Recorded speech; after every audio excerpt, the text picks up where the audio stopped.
It's time for this week's episode of Brandon Sports Talk, featuring in-depth interviews from those who are trending in the world of athletics.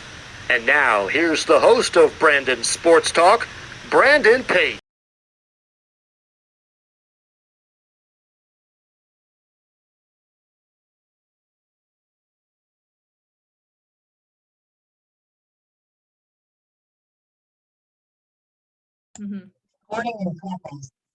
Welcome back to Brandon Sports Talk. In today's episode, I look privileged to interview the Delaware State's assistant softball coach, Abigail Sgro. How are you doing today? I'm good. How are you?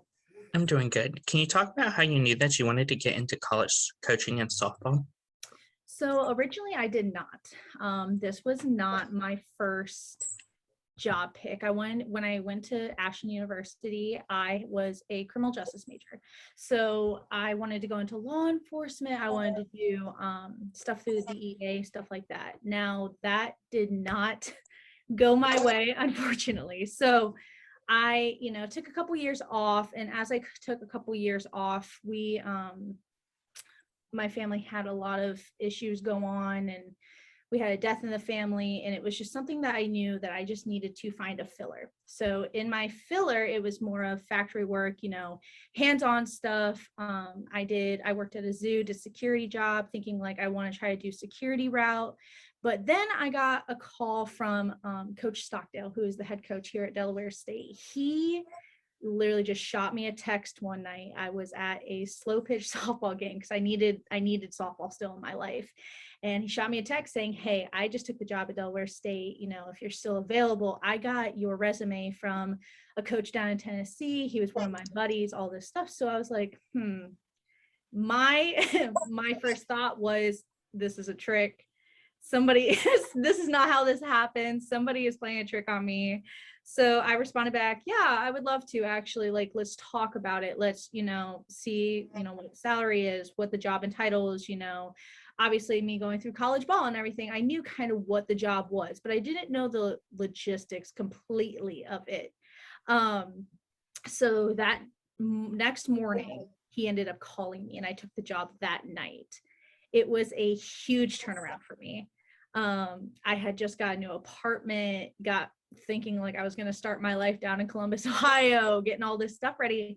And I just up and changed. I moved from Columbus, Ohio to Dover, Delaware, 8.5 hours away. And you have to take the opportunity where it presents itself.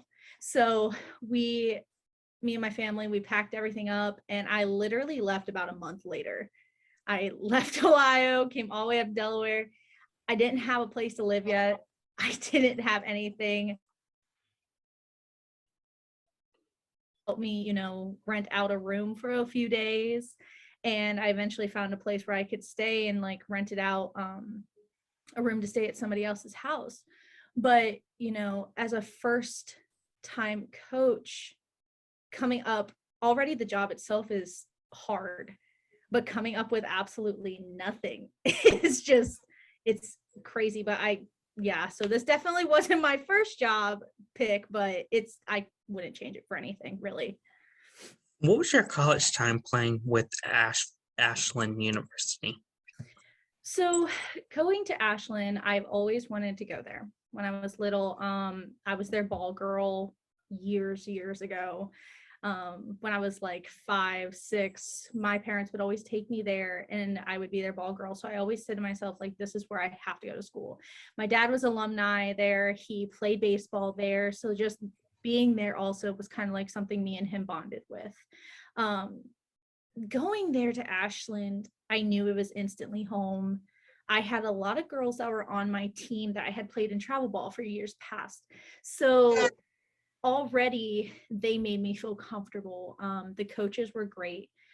Coach Goulis is literally the GOAT. Honestly, at Ashland, she is an icon, a very sweet woman. And then when Emmeline Canarum came in my junior year and senior year, she really took the stride of Ashland because they are such a proud school, especially through softball. We have such a really big alumni association.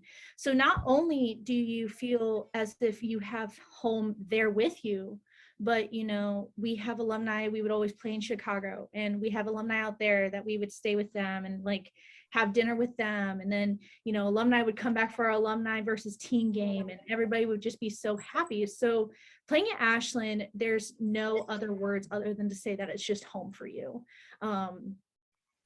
Some people have other opinions, stuff like that, but really, you make lifelong friends. I mean, Coach Goulis and me talk still, and Coach Emlyn, we've talked, and some of the assistants I've already talked to, now that I'm in this field also with them. So I'm just, I'm blessed that I have like those connections, and, all of our alumni alone, we have so many that are still coaches, and like they're already connections also. So being at Ashland was a great time. I made great friends. I got to do what I love to do and play softball as a pitcher. And we just, I go back sometimes, like if I visit home, and I'll see, and it's just the perspective of being an alumni versus being an actual college student. You go through your 4 years and it's like I'm ready to get out of here. And then you go back, you're like, wow, I really love that memory, or I remember this, I missed this. So Ashland definitely was a great time. What was it like, obviously, getting to put on that Ashland jersey, growing up being from Ashland, and obviously having your father that went to Ashland? It felt right. I guess that's all I can explain. So, through my whole life, I've done lessons, I've done pitching, hitting lessons, I've done travel ball, I've done rec ball, I've done, all that stuff. And as you grow up, like that is the goal, is to put on that college jersey and really show off your skills. So, the first time you put on that jersey, I remember Coach Goulis brought me in as like a recruit. We tried on my jersey, and I remember just like looking at it and being like, this is like that legacy, or that that like moment you've always wanted. And I remember my mom, she was watching me, and she was like, started crying. I'm like, what's going on? She's like, I just see that little girl that I started t-ball, that I took every summer, every weekend, all this stuff.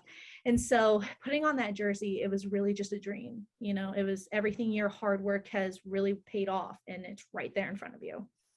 What were some of your favorite memories as a pitcher for Ashland? Honestly, probably my senior night.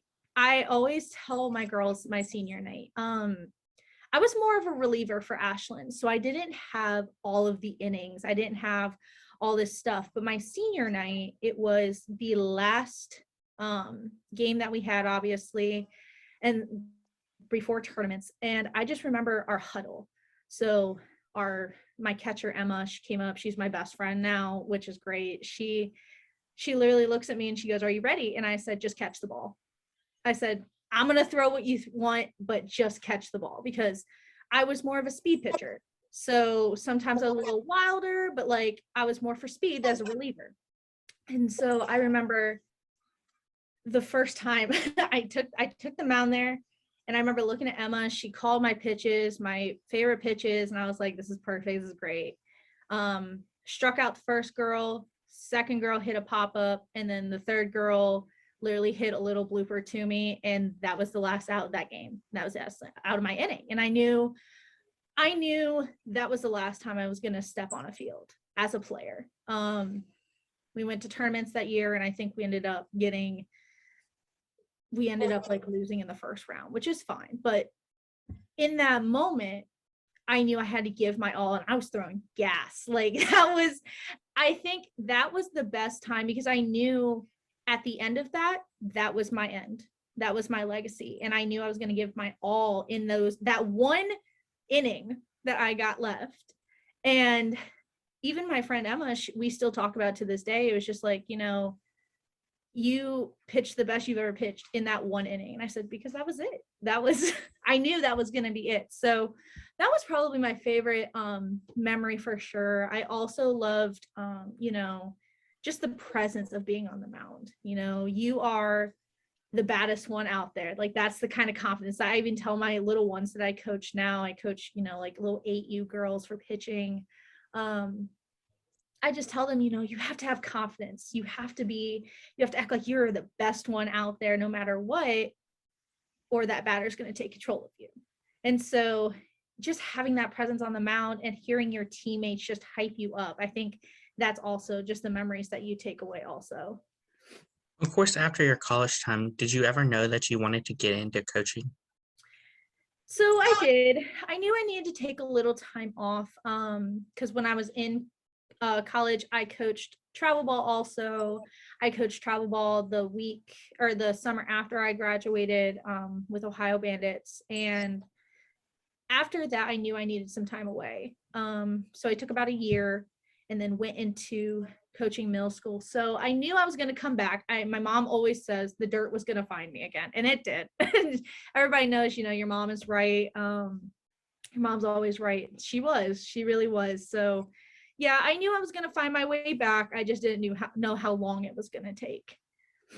Of course, what was it like, obviously, during that time coaching the middle school? So when I coached travel ball in the middle school, that was like my favorite age to coach originally. Those girls they're little spitfires. They really are. People can always think, middle school, wow, how could you ever do that? But those are the girls that are going to try your hardest. They're going to be the ones that go all out for you. They're going to be the ones that goof with you, all this stuff. Like they really have that love for the sport still, whether it's, oh, I'm just here with my friends, or it's, I'm really trying hard because I want to go somewhere. That's where you get all the love for the game. Because once they go into high school, those girls that are just there for their friends, they kind of don't play anymore. The ones that really want to play are there, and they're working hard, but they also are finding out about themselves, and they have all this other drama in high school. And like middle school, there's drama too, but it's when they get out on the field, there's so much fun. My practices for middle school were always, we'd put in some work, then we'd have some time to play a game, or, part of practice would be playing a game. We'd be doing Protect the Island. We would be doing shuttle races, stuff like that, just to keep them still intact and happy and like wanting to keep coming back. And also the middle school that I coached, the parents were fantastic. They were, I actually got really blessed with that because sometimes parents can be overbearing with their own child, or they think a coach is pushing them too much. But the girls that I had and the parents I had, they were fantastic. They just wanted to work hard, and the parents were like, yeah, make them do this, push them to do this, this and this. And I'm like, okay, like, you can only push them to certain points until you got to draw it back a little bit. But it was just great to, experience that level at a school level also, instead of doing just travel ball or, working with a club team itself. What was the transition like from going from club level and middle school level to now getting the opportunity to go on back to the college level? A big change. So like I said, those girls that are in middle school, it's a lot of development still. It's a lot of, keeping it fun, a lot of fundamentals. College, these girls know their fundamentals. They know all this stuff. So, I had to go back to my college days and using those drills. And, Coach Stockdale has a system, and, it was learning his system and his type of style of coaching, and, kind of altering my own type of coaching to being, a little bit tougher, and also learning about this age. So going back to the college stage itself, I'm only 24. So, our oldest girl was 22 this year. So I'm only 2 years older. So I have to be able to relate to them, but also be their coach, and make sure that they understand there's a difference between, being your coach on the field and being your coach off the field. So the greatest thing about Delaware State is I think Coach Stockdale and I are like the most approachable D1 coaches you could ever find. The girls really, really saw that in us. And, on the field, we're a united front as coaching staff, we are very hard on the girls. We push the girls and they're constantly moving, for 2 hours in a practice. Whereas, they come in my office, they're, stealing my snacks. They're, some of them have hard days and they just, they need to come and relax and vent, and like, that's fine too. So more of it's of, going from being a mom. It's also funny because this age is kind of like the middle school age with their interests and stuff, so it's like, going from being a mom of 12 middle schoolers to being a mom of 20 college kids. So it's but it's a great experience being with these girls, because I'm able to help them not only become the young women that they're already learning to be from their freshman to senior year. Now it's helping them find jobs and helping them put their feet out into the career world, where it's like some of them don't even know what they want to do either. Whereas like how I left college, knew what I was going to do, was trying for it, and it didn't go my way. And some of them don't think that's going to be the case. But, it's teaching them life lessons also, now that they're, so old that they can go into the career world, career paths. What has it been like, obviously, as you said, being 2 years out of college, being so close in age with them? How has that been like, obviously, being so close in age with them? So in the beginning, it was a little rough. The respect level wasn't really there, but as the year went on, they kind of understood like, hey, she's cool and all, but like, she's still our coach. And of course, through every team dynamic, you're going to have those few that are just like, no, not whatever. You're going to have those few that are like, yes, I will listen to whatever you want. And so even, we've had recruits. Like our upcoming class is like huge. Freshmen, we have huge class coming in. And I think some of the parents were surprised with how young I was. And our volunteer coach, Coach Greg, he's 25. And so we're just all around a very young staff. And I think, those girls are seeing that, yes, this is a younger coach, but yes, I still need to treat her like a coach. So it was a process to kind of build my respect. But now that I have it, it's definitely something that, the girls understand, as even though I'm still close to their age. What does a typical game day look like for Delaware? Home or away? First, home. Okay, so home. The morning has a lot of preparation. Delaware State does not have a lot of help when it comes to game day situations. So it's all on us. We have a great field guy, Todd. He's out there if we have an 11 o'clock game, he's out there at 5 a.m, dragging that field, treating that grass. He's doing all of that stuff. Myself and Coach Greg, we are working on, setting things up for game day for the visiting team. We're also having our managers, waiting out there for the visiting team. They're greeting the team, as a normal D1 should have. They're greeting the team. They're, telling them what needs to be done, or what is their dugout, what's their equipment, all this stuff. And then our girls are here at the annex. We are, they get dressed in their team room, in their locker room. They're getting ready for BP, setting up BP. So they'll do BP a while. And then for about a half hour, roughly, as we are, getting our charts ready, set up, ready for game day. And then as they go over to the field, we pretty much run them through a small practice, just to make sure that they're completely ready. They do sprints. They do a full dynamic warm up. They do throwing drills, fielding drills, fundamental drills. They go through like all this stuff right before a game. And, it's more of making sure they are 100% prepared for every little thing that comes at you during a game, instead of just going through the simple ground balls, warm your arms up, do your dynamic warm up. They're going through a whole practice itself. And then once game starts, it's time to go. Of course, who are some of the teams that you face each week in your conference? We had Howard, Morgan State, Maryland Eastern Shore, South Carolina State, Coppin State.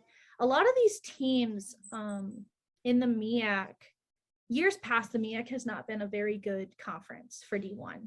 But these teams and these new coaches that have come in, they've really built up the MEAC to be a very competitive conference itself. And, these girls, even though we're a smaller conference and, we're not the biggest D1 schools that there are, there's still just the same amount of talent as there is out here as there would be to a Florida State or an Ohio State or a Florida or a, Michigan State, something like that. What does the recruitment process look like for those prospective student athletes looking to play college softball? So a lot of our recruiting process for this year and technically has been a lot of virtual, a lot of looking at videos, a lot of emails back and forth through girls. Our whole recruiting class coming in, we have not seen all of them play except for 2. It was all based on video and girls that Coach Stockdale has known in the past. So a lot of our recruiting class is from California and from down south. These are girls that we believe are some of the best athletes. They're able to, play year round, 24/7. And so because we are on the East Coast and we're recruiting from the West Coast, going out this summer is the first time that we're going to be able to go out and actually recruit. Me and Coach Stockdale came in as a late staff. So when it comes to recruiting from last year, we were not able to go out and see girls. We were not able to, do the normal summer things that college coaches do and travel and go to tournaments all weekend long and, make connections and stuff like that. So this is going to be our first summer able to do that finally, but we'll be doing a lot of our recruiting on the West Coast and, Georgia, Tennessee, Florida, South Carolina, stuff like that too. So our recruiting process is going to be finally more in person as it was virtual recently. What does the official visit look like for those prospective student athletes looking to come to Delaware State for softball? So an official visit itself is going to be, girls come in, they're going to, they can have one parent with them. They can have, now this is different than an unofficial, official and unofficial. Official, we're going to pay for it. Unofficial is more of just checking out the school, stuff like that. Now an official visit, again, one parent, we're going to put you up in a hotel. Girls are going to be allowed to stay with some of the girls if they wish. Now, our school has a lot of COVID rules right now, so that may not be an option yet, but that's the goal for this. So if the girls want to stay with our current girls, feel free to. Parents will be lodged in a hotel in town. We'll try to go to a basketball or a football game, depending on when that visit is. And then we're going to be doing dinners each night that they're here. A lot of time will be spent with our current team. We want to make sure that the girls coming in understand the dynamic and the culture of our team. So, they'll get student hosts who hang out with them throughout the day, or they'll get, us to walk them around campus. They'll visit the whole campus itself, meet our strength conditioning coach, meet our athletic training staff, everything like that. We'll try to make sure they meet as many people as they can on our visits to really feel the culture of the proud HBCU that we are, and really feel, the dynamic of the team and along with the university itself. What's it like, obviously, as an assistant coach, getting to see them put on that jersey and fall in love with Delaware State? It's kind of fun. So we had only one freshman this year. Her being the baby, she was learning everything. She asked a lot of questions, which is normal for a freshman. But seeing all of them put their jerseys on and go out and play again, it honestly makes me a little sad just because I miss it and I wish I could go out there and play also.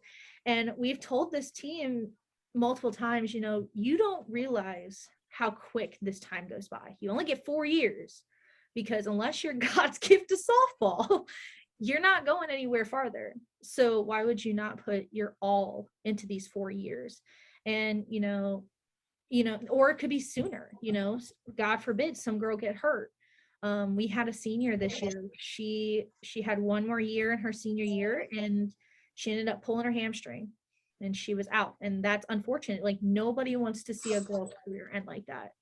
And I know it hurt her to sit there and watch her teammates play all season long. I mean, she didn't even get to play her senior night. And so watching these girls go through, freshman to senior stage, it really is eye-opening, because you remember all your memories, and you realize how much the game has changed also. Even though I was in college 4 years ago, it's changed so much since then. But it's definitely amazing to watch these girls, learn and, want to be here every single day. What advice would you give future high school athletes looking to become college softball players? Don't stop loving the game. Truly, don't stop loving it, and always work hard every single day. Coaches want 110% only. And so if you really, really want to be a college student, it's not for, anything other than, give your all on the field and off the field, get your college degree and go on through everything. You got to remember, softball is just a part of your life. It's not your whole life anymore. You're coming to the end of that part of your life. So, if you want to be in college, you want to know what your major is coming in. You want to know, if you want to do extracurricular stuff, do that. This is the time of your life to have fun and still do the things that you love to do. What advice would you give those people that are looking to go from playing college softball to going into professional, whether it's Athletes Unlimited, the U.S. national team, or even overseas? Good luck, because that is very hard to do. No, the girls that do that, those are the ones that are God's gift to softball. Those are the ones that are, the ones that everybody loves to do and loves to see on TV, stuff like that. So the advice to them is, don't stop the hardest work you've ever done. Every day now is the hardest work you've ever done. It's not, oh, we might have an off day or something like that. There's no off days for you. And the world is watching you now. It's not like college ball where, oh, they're going to watch you every once in a while. No, like, they're watching you every single time you play. You're pretty much a celebrity in the world of softball and of sports itself now. So what advice would you give those former players that played softball looking to get into college coaching? You are a coach, not a friend. You have to be, relatable to the girls, but it's more of, you have to be that role model and that asset to them in order to build them up, not keep them at the level they need to be. So they also, you need to watch, because, nowadays kids are very, very used to just running to compliance. It's unfortunate, but that's just how it is. They're used to just going to above your head with stuff too. So you have to watch what you say and how you say it. And that was a part of me learning as an assistant coach. Coach Stockdale told me about all this, and I didn't believe it until, as the season goes on, and you're like, there it is. You'll learn a lot, and you'll get a lot of examples as your year goes on of, just that in general.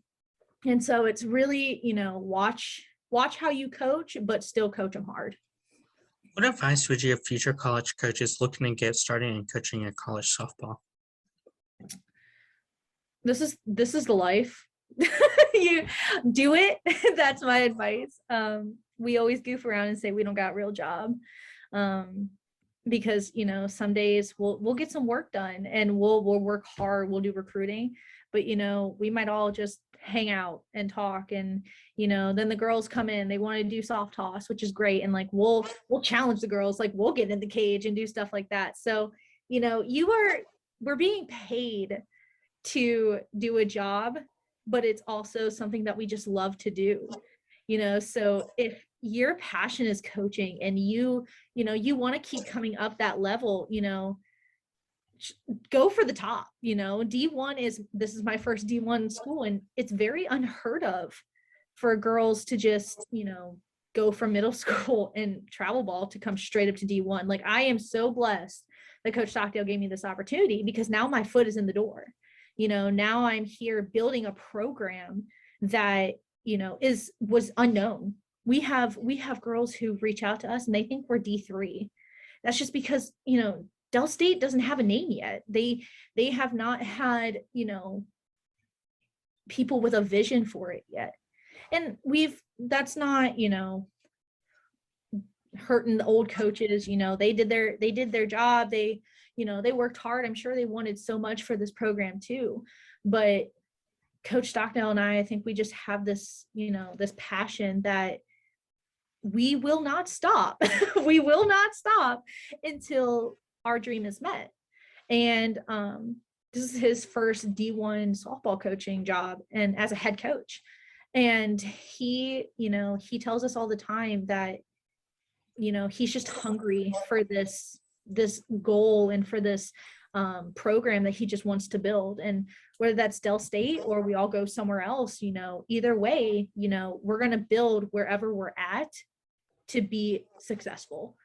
Now there's no shortcuts in doing that. We know it's going to take a couple years, but this class that we have coming in, we are very, very positive that they are going to be the class to change this program. They are all extremely hard workers. They are girls who are just good humans in general. That's part of building our culture. We want good athletes, we want great athletes, but we also need good students and good people in general. We're not going to bring in somebody who is negative, who doesn't want to be, a good teammate, because at that point, why are you on a team sport? So we really look at that part too in girls and everything, and just seeing, are you a good human? Are you a family person? Are you, independent enough to leave? Because, we are recruiting from the West Coast. So, but we are just, this job, it's out of this world, truly. Like, it is the greatest thing that you could probably be doing. That's great advice. Where can my listeners find you at on social media, along with Delaware State's softball program at? So Delaware State, you can find us on Twitter and on Instagram. It is going to be DELSTSC on both Twitter and Instagram. With me, you can find me on Twitter. I'm only on Twitter. I only have a coaching profile on Twitter. It is going to be Coach Sgro, SGRO. So thank you again, Coach Abigail Sgro, for your interview, and best of luck in your future with Delaware State as the assistant softball coach. All right. Thank you so much. You can find Brandon Sports Talk on Facebook at Brandon Sports Talk, Instagram at Brandon Sports Talk, Twitter at Talk_Brandon, and you can find me on YouTube at Brandon Sports Talk. Don't forget to like, comment, and subscribe. Thank you again, Coach Abigail Sgro, for your interview, and best luck in your future. Thank you. You've been watching Brandon Sports Talk. Please feel free to like, share, and subscribe to Brandon Sports Talk on social media and on YouTube.